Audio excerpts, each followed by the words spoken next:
Ito at nagluto naman ako ng adobong baboy na may sitaw at ito nga pala ay hindi ko na ginigisa.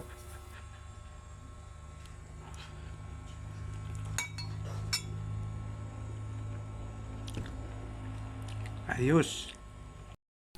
Yan, inilagay ko na dito ang toyo, nilagyan ko na ng tubig, bawang, hindi na ako nagsibuyas at wala, paminta, bitsin, asin, suka.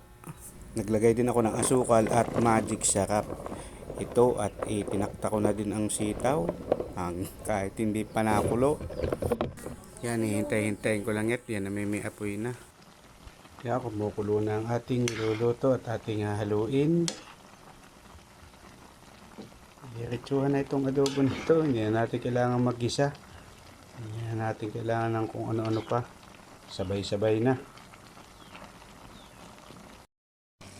Yun, at naluto na ang ating karning baboy with sitaw na adobo.